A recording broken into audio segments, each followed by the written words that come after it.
Hi guys, இன்றைக்கி நம்ம வீடியோவில் என்ன பார்க்க போகிறோம் அப்படின்னா ரிவோல்ட் 1857. அதாவது இந்தியன் மாடர்ன் ஹிஸ்ட்ரியில் ரிவோல்ட் ஆஃப் 1857 ரொம்ப முக்கியமான ஒரு பங்கு வகிக்குது. இதை ஃபஸ்ட்டு வார் ஆஃப் இண்டிபெண்டன்ஸ் அப்படின்னும் சொல்லுவாங்க. இந்த மூமெண்ட் என்றைக்கு ஆரம்பிச்சிது அப்படின்னாக்கா 10th May 1857. வாங்க இதை பற்றி டீட்டெயில்டாக வீடியோக்குள்ளே பார்க்கலாம். ஸோ இந்த மூமெண்ட் ஆரம்பிக்கிறதுக்கு என்ன காரணம் அப்படின்றத ஃபஸ்ட்டு பார்த்துடலாம். இந்த மூமெண்ட் ஆரம்பிக்கிறதுக்கு வெவ்வேறு அஞ்சு வகையான காரணங்கள் இருக்குது. இந்த மூமெண்ட் ஆரம்பிக்கிறதுக்கான ரீசன் ஒரே நாளில் உருவாகலை. பல தரப்பட்ட மக்கள் மனசில் வெவ்வேறு வகையான அதிருப்திகள் ரொம்ப நாளாக மனசில் இருந்துகிட்டே இருந்திருக்கு. அந்த அதிருப்தி வெளியே கொண்டு வரத்துக்கு ஒரு காரணம் தேவைப்பட்டுச்சு. அதுதான் அந்த லாஸ்ட் பாயிண்ட்டாக சொல்லியிருக்க இம்மீடியட் காசஸ். அதுதான் இந்த மூமெண்ட்டுக்கான முக்கிய காரணம். சரி, அந்த அதிருப்திக்கு என்னென்ன காரணம் அப்படின்னு கேட்டிங்கன்னா political causes, economic causes, social causes, administrative causes அப்படின்னு ஒரு 4 வகையான காசஸ் இருக்குது. இந்த அதிருப்திகளோட வெளிப்பாடு தான் இந்த revolt 1857. First cause political cause என்னன்னு பார்த்துடலாம். ஃபஸ்ட்டு பாயிண்ட் பாருங்கள், many princely states were annexed by using doctrine of lapse. அதாவது டாக்ட்ரின் ஆஃப் லேப்ஸ் அப்படின்ற சிஸ்டம் யூஸ் பண்ணி நிறைய பிரின்ஸ்லி ஸ்டேட்டை பிரிட்டிஷ் அவங்களோட கண்ட்ரோல் கீழே எடுத்துக்கிட்டாங்க. 1848 சத்தாராவும் 1854 ஜான்சியும் பிரிட்டிஷ் அவங்க ஆட்சி கீழே கொண்டுட்டு வந்துட்டாங்க. அதுக்கடுத்து அவாதையும் அவங்க கண்ட்ரோலுக்கு கீழே கொண்டுட்டு வந்துட்டாங்க. இந்த மாதிரி அவங்க கண்ட்ரோலுக்கு கீழே இந்த பிரின்ஸ்லி ஸ்டேட்டை எடுத்துக்கிட்டது இந்த ரூலர்ஸ்க்கு ஒரு அதிருப்தியும் ஒரு வெறுப்பையும் உண்டாக்குச்சு.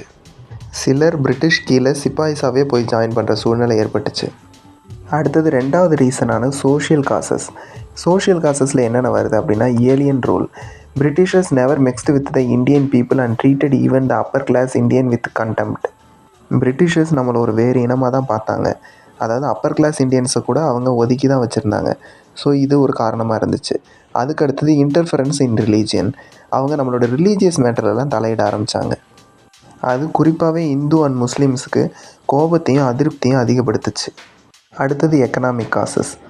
இதில் என்ன வருது அப்படின்னாக்கா இம்பேக்ட் ஆன் ட்ரெடிஷ்னல் இண்டஸ்ட்ரீஸ். அதாவது பிரிட்டிஷ் என்ன பண்ணாங்க அப்படின்னா பிரிட்டன்லேருந்து நிறைய பொருட்களை கொண்டாந்து இங்கே விற்பனை செய்ய ஆரம்பித்தாங்களே தவிர நம்மளோட டொமஸ்டிக் குட்ஸுக்கு அவங்க இம்பார்ட்டன்ஸ் கொடுக்க ஆரம்பிக்கலை. அதை கொஞ்சம் கொஞ்சமாக அழிக்க பார்த்தாங்க. இந்தந்த இண்டஸ்ட்ரியெலாம் ஆபத்தான நிலைக்கு தள்ளப்பட்டது அப்படின்னா textiles, metal work, glass and paper. அதுக்கு அடுத்த ரீசன் இம்பேக்ட் ஆன் அக்ரிகல்ச்சர். அதாவது பிரிட்டிஷ் பீரியடில் அவங்க வச்சுருந்த லேண்ட் ரெவன்யூ பாலிசிஸ் நிறைய அக்ரிகல்ச்சர் சேஞ்சஸ் கொண்டு வந்துச்சு.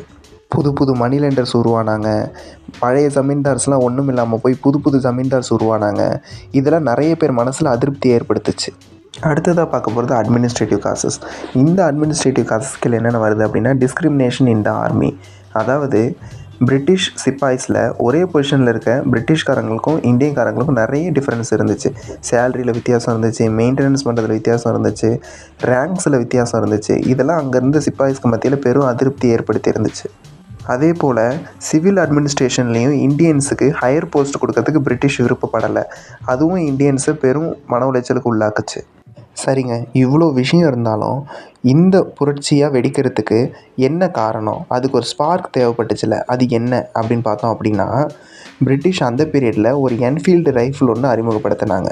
அந்த என்ஃபீல்டு ரைஃபிளை லோட் பண்ணுறதுக்கு கிரீஸ் ஒன்று தடவி அதை நம்ம கடிக்க வேண்டியிருக்கும். அந்த கிரீஸ் எதால் உருவாக்கப்பட்டது அப்படின்னாக்கா பன்னி மற்றும் மாட்டுடைய கொழுப்புலேருந்து உருவாக்கப்பட்டது. இந்த விஷயம் ஹிந்து முஸ்லீமுக்கு மத்தியில் பெரும் கோபத்தை ஏற்படுத்துச்சு. ஒருவேளை பிரிட்டிஷர்ஸ் நம்மளோட ரிலீஜியனை அண்டர்மைன் பண்ணுறதுக்கு முயற்சி பண்ணுறாங்களோ அப்படின்னு அவங்க நினைக்க ஆரம்பித்தாங்க. அதுதான் இந்த அப்ரைசிங்க்கு ஒரு ரூட் காஸாகவே இருந்துச்சு. இந்த என்ஃபீல்டு ரைஃபிள் தான் 1857 ரிவோல்ட்டோட ஸ்பார்க்கு. அடுத்தது இந்த ரிவோல்ட்டோட ஈவெண்ட்ஸ் என்னென்ன அப்படின்னு பார்த்தீங்கன்னா பரக்பூரில் 29th March 1857 மங்கள் பாண்டே பிரிட்டிஷ்க்கு எதிராக ரிவோல்ட் பண்ணுறதுனால அவரை தூக்கில் போடுறாங்க. அடுத்தது மீரட்டில் 24th April 90 men of 3rd native cavalry. அதாவது 3rd நேட்டிவ் கேவல்ரியில் 90 சிப்பாய்ஸ் அந்த கிரீஸ்டு கேட்ரிஜை யூஸ் பண்ணுறதுக்கு ரிஃப்யூஸ் பண்ணுறாங்க. அதில் 85 பேர் டிஸ்மிஸ் பண்ணி 10 வருஷம் ஜெயில் தண்டனை கொடுக்குறாங்க. இது என்றைக்கு நடந்தது அப்படின்னாக்கா 9th May அன்னைக்கு நடந்தது. அடுத்த நாள் 10th May அன்னைக்கு மீரட்டில் இருக்க மொத்த சிப்பாய்ஸும் ரிவோல்ட்டில் ஈடுபடுறாங்க. அங்கே அடைச்சி வச்ச 85 சிப்பாய்ஸையும் அவங்க ரிலீஸ் பண்ணிவிட்டு இருக்கிற எல்லாரும் சேர்ந்து டெல்லிக்கு நடந்து வராங்க. இது வெறும் ஆர்மி புரட்சியாக மட்டும் இல்லாமல் அவங்க வர வழியில் பார்க்குற பொதுஜனங்களும் அவங்களோட சேர்ந்து ஜாயின் பண்ணிக்கிறாங்க. இந்த ரிவோல்ட்டில் இருந்த அடுத்த முக்கியமான நிகழ்வு என்ன அப்படின்னா ஹிந்து முஸ்லீம் யூனிட்டி தான். அதாவது ஹிந்து சிப்பாய்ஸ் எல்லாம் பகதூர் ஷா தான் அவங்களோட எம்பரர் அப்படின்னு அவங்களே ஒத்துக்கிறாங்க. அதுக்கு பதிலாக ஹிந்து ரிலீஜியஸ்க்கு மரியாதை கொடுக்குற மாதிரி கவுஸ் லாட்டரை பேன் பண்ணுறாங்க. அடுத்தது இந்த ரிவோல்ட் எங்கெங்கெல்லாம் ஸ்ப்ரெட் ஆச்சு அப்படின்னா அடுத்து ஒரு மாதத்துலேயே மொத்த நார்த் இந்தியாவும் இதில் கலந்துக்கிட்டாங்க. சென்ட்ரல் இந்தியாவில் சிப்பாய்ஸ் வந்து இண்டோரில் ரிவோல்ட் பண்ண ஆரம்பித்தாங்க. குவாலியரில் தன்யா டோப்பும் ஜான்சியில் ராணி லக்ஷ்மிபாயும் ரிவோல்ட் பண்ண ஆரம்பித்தாங்க. ஈஸ்ட் பஞ்சாபில் இருக்கிற எல்லா இந்தியன் ட்ரூப்ஸும் கலந்துக்க ஆரம்பித்தாங்க. போலீஸ் அண்ட் லோக்கல் அட்மினிஸ்ட்ரேஷன் மொத்தமாக கொலாப்ஸ் ஆக ஆரம்பிச்சது. இவ்வளோ பெரிய புரட்சி நடக்கணும் அப்படின்னாக்கா நிச்சயமாக அதுக்கு தலைமை வைக்கிறதுக்கு யாராவது இருந்தால் மட்டும்தான் அதை சரியாக வழிநடத்தி கொண்டுட்டு போக முடியும்.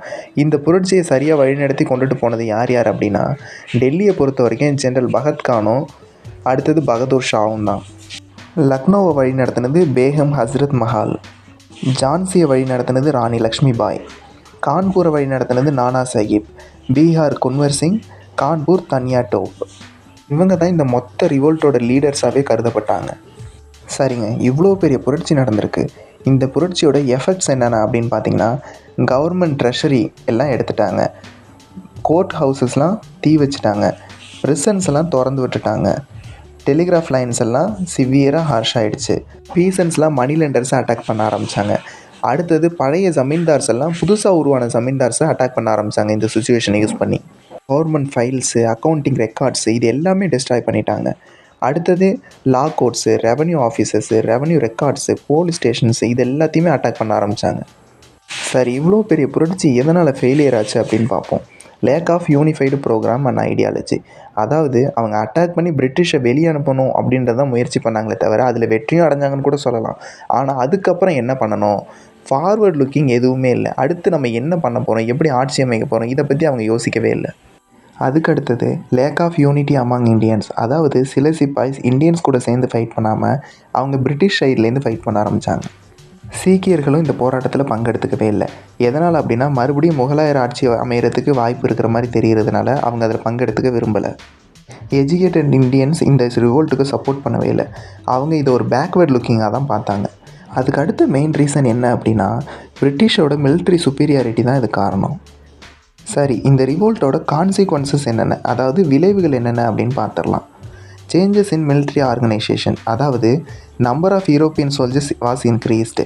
அதாவது இந்தியன் சோல்ஜர்ஸோட யூரோப்பியன் சோல்ஜர்ஸை அதிகமாக இன்க்ரீஸ் பண்ணிட்டாங்க. Divide and rule policy. அதாவது ஹிந்து முஸ்லீமை பிரித்து வச்சு இவங்க ஆட்சி பண்ண ஆரம்பித்தாங்க. அதுக்கு அடுத்தது கேஸ்ட்டு, கம்யூனிட்டி, ரிலீஜியன், ரீஜியன் பேஸ்டில் அவங்க ஒரு ரெஜிமெண்ட்டையும் ஃபார்ம் பண்ண ஆரம்பித்தாங்க. அப்போ தான் ஒருத்தர் ஒத்துமை இல்லாமல் ஒரு ரெஜிமெண்ட்டும் தனித்தனியாக இருக்கும். அதுக்கு அடுத்தது வேறு என்ன சேஞ்சஸ் அப்படின்னாக்கா ட்ரான்ஸ்ஃபர் ஆஃப் பவர். அதாவது ஈஸ்ட் இந்தியா கம்பெனிக்கிட்டேருந்து பவர் டேரெக்டாக பிரிட்டிஷ் க்ரோன் கிட்ட போய் சேர்ந்துருச்சு. அதுக்கடுத்து டிவைட் அண்ட் ரூல் பாலிசி என்னன்னு சொல்லிட்டேன். அதில் முக்கியமாக முஸ்லீம்ஸை வந்து சிவியராக பனிஷ் பண்ண ஆரம்பித்தாங்க. New policy towards the princely states. அதாவது பாலிசி ஆஃப் அனக்ஷேஷனை அபன் பண்ணிவிட்டு rulers of the states were now authorised to adopt their heirs. அதாவது இந்த ஸ்டேட்டோட ரூலர்ஸ் வந்து அவங்களுக்கு சன்ஸோ டாட்டர்ஸோ இல்லைனாலும் அவங்க யார் அந்த இடத்துக்கு வரணும்னு அவங்க தீர்மானிச்சுக்கலாம். இது தாங்க 1857 ரிவோல்ட். இது நீங்கள் கவர் பண்ணுறதுக்கு எந்தெந்த மெட்டீரியல் யூஸ் பண்ணணும் அப்படின்னாக்கா NCERT 8th ஸ்டாண்டர்டும் themes in Indian history part 3யும் படிக்க வேண்டியிருக்கும். அதுக்கு அடுத்தது brief history of modern India by Spectrum பப்ளிகேஷன்ஸில் அந்த ரிவோல்ட் 1857 சாப்டரை மட்டும் திரும்ப நீங்கள் ரிவைஸ் பண்ணி கவர் பண்ணிங்கனாலே போதுமானது. ஓகே காய்ஸ், அடுத்த வீடியோவில் பார்க்கலாம். பாய்.